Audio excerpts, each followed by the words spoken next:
नमस्कार दोस्तों, एक बार फिर से आप सभी दोस्तों का आपके अपने YouTube चैनल यू एंड वीडीवी पर बहुत बहुत स्वागत है। दोस्तों, दिन भर के मुख्य समाचार हैं, बड़ी खबरें हैं, फटाफट अंदाज में आगे इसी वीडियो में जानेंगे। ये वो खबरें हैं जो गोदी मीडिया आप तक नहीं पहुंचाता है। तो वहीं दोस्तों, खबरों की तरफ बढ़ने से पहले आप लोगों से एक छोटा सा निवेदन है कि अगर आप लोग भी खुल करके देश भर में लगातार नफरत फैला रही गोदी मीडिया का बहिष्कार करते हैं, विरोध करते हैं, तो अभी इस वीडियो को लाइक कीजिएगा, चैनल को फ्री में सब्सक्राइब करके बेल के आइकन को जरूर दबाइएगा दोस्तों, और कमेंट बॉक्स में कमेंट कीजिएगा।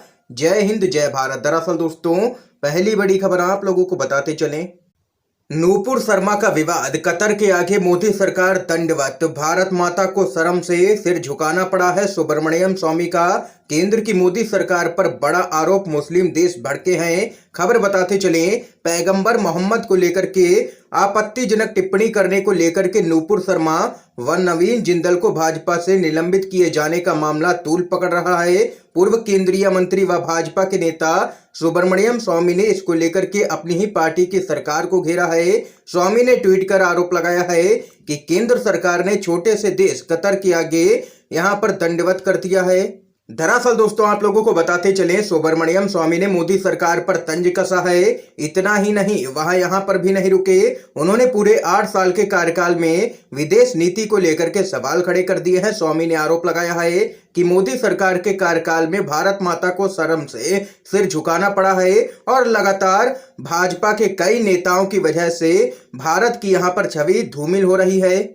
और वहीं दूसरी तरफ ईरान और कुवैत के बाद अब सऊदी अरब ने भी पैगंबर मोहम्मद के खिलाफ बीजेपी की एक नेता की विवादित टिप्पणियों की आलोचना की है और सभी से आस्थाओं एवं धर्मों का सम्मान किए जाने का आह्वान किया है। सऊदी अरब के विदेश मंत्रालय ने एक बयान जारी करके भाजपा प्रवक्ता की टिप्पणियों की निंदा की है और कहा है कि इनसे पैगंबर मोहम्मद का अपमान हुआ है। और वहीं आप लोगों को बताते चले नूपुर शर्मा को यहां पर पार्टी ने ऐसे ही नहीं बाहर किया है।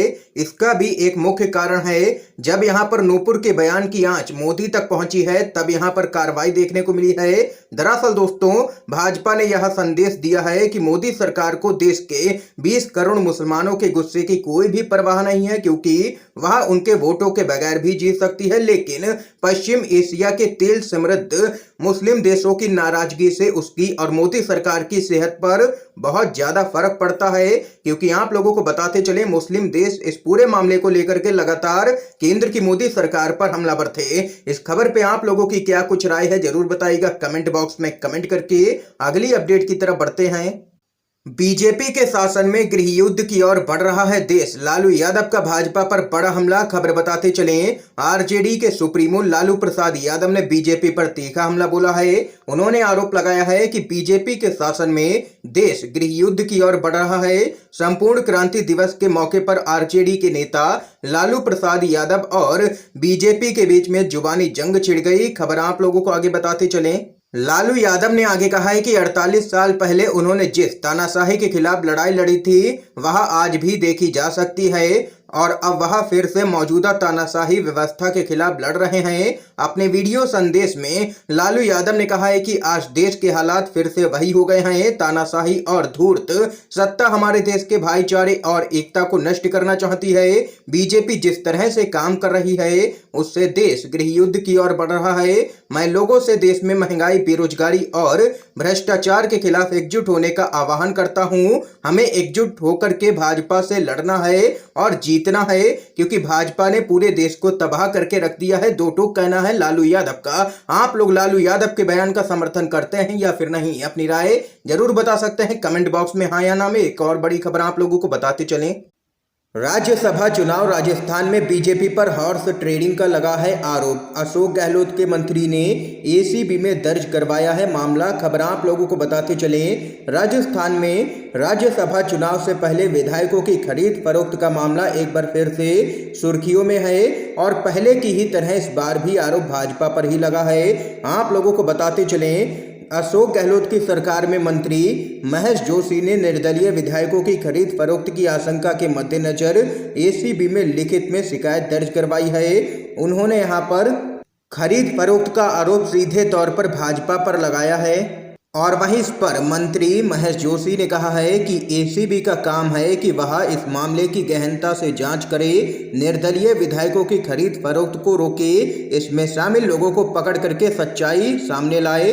उन्होंने कहा है कि पैसे की लेन देन मामले में पैसे लेने वाला और देने वाला भी बराबर का दोषी होता है, इसलिए इस पूरे मामले की जांच यहां पर कराने का अनुरोध मंत्री जी की तरफ से किया गया है। इस बीच एक और बड़ी खबर आप लोगों को बताते चलें। लोकसभा उपचुनाव, रामपुर से आजम खान की पत्नी और आजमगढ़ से धर्मेंद्र यादव को टिकट दिया है समाजवादी पार्टी ने। यूपी में लोकसभा उपचुनाव को लेकर के अटकलों का बाजार गर्म है। यूपी में रामपुर और आजमगढ़ की लोकसभा सीट पर उपचुनाव होना है। दोनों ही सीटों पर भारतीय जनता पार्टी ने पहले ही अपने उम्मीदवारों का ऐलान कर दिया है। अब समाजवादी पार्टी की ओर से भी दोनों ही सीटों पर उम्मीदवार के नाम का ऐलान कर दिया गया है। आप लोगों को बताते चलें, सपा सूत्रों के अनुसार रामपुर लोकसभा सीट से सपा आजम खान की पत्नी तंजीम फातिमा को टिकट देगी, जबकि आजमगढ़ से धर्मेंद्र यादव का टिकट पक्का हो चुका है। ये यहाँ पर खबर है दोस्तों। अगली अपडेट की तरफ बढ़ते हैं।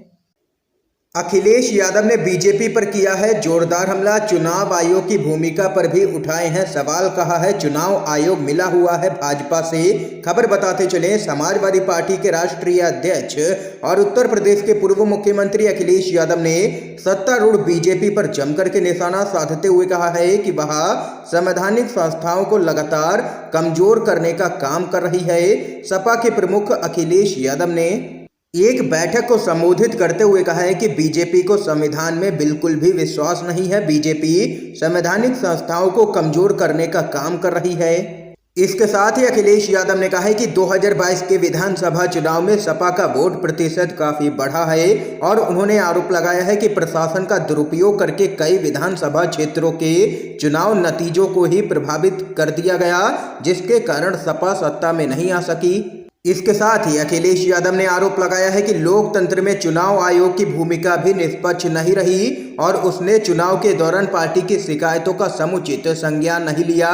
चुनावों में मतदाता सूची में भी काफी गड़बड़ियां पाई गई और जहां पर सपा को वोट यहां पर मिलते थे, वहां पर कई लोगों के वोट काटने की भी खबरें थी। ये यहां पर अखिलेश यादव ने चुनाव आयोग को भी आड़े हाथों ले लिया है और भाजपा से मिली भगत का आरोप लगाया है। इस बीच एक और बड़ी खबर आप लोगों को बताते चलें। नफरत नफरत को जन्म देती है, ये भारत जोड़ने का वक्त है। पैगंबर मोहम्मद पर विवादित टिप्पणी के बीच राहुल गांधी का बड़ा बयान आया है। खबर आप लोगों को बताते चलें, भाजपा के पूर्व प्रवक्ता नवीन जिंदल और नूपुर शर्मा के द्वारा पैगंबर मोहम्मद और उनकी पत्नी के खिलाफ की गई टिप्पणी पर विवाद के बीच अब कांग्रेस के नेता राहुल गांधी का बड़ा बयान सामने आया है। राहुल गांधी ने ट्वीट कर कहा है कि यह भारत को एकजुट करने का समय है। राहुल गांधी ने ट्वीट किया, नफरत सिर्फ नफरत को जन्म देती है, प्यार और भाईचारे का रास्ता ही भारत को प्रगति की दिशा में ले जा सकता है। इसके साथ ही राहुल गांधी ने इशारों ही इशारों में भाजपा को आड़े हाथों ले लिया है। ये यहाँ पर दोस्तों इस समय की आज की सभी बड़ी खबरें थी, मुख्य समाचार थे जो हमने आप लोगों तक पहुंचाए हैं UNVDV के माध्यम से। अगर आप लोगों को ये वीडियो पसंद आया हो तो इस वीडियो को लाइक कीजिएगा, ज्यादा से ज्यादा इस वीडियो को शेयर कीजिएगा ताकि आप सभी के दोस्त भी मुख्य समाचारों को जान सकें। वीडियो देखने के लिए आप सभी दोस्तों का बहुत बहुत धन्यवाद।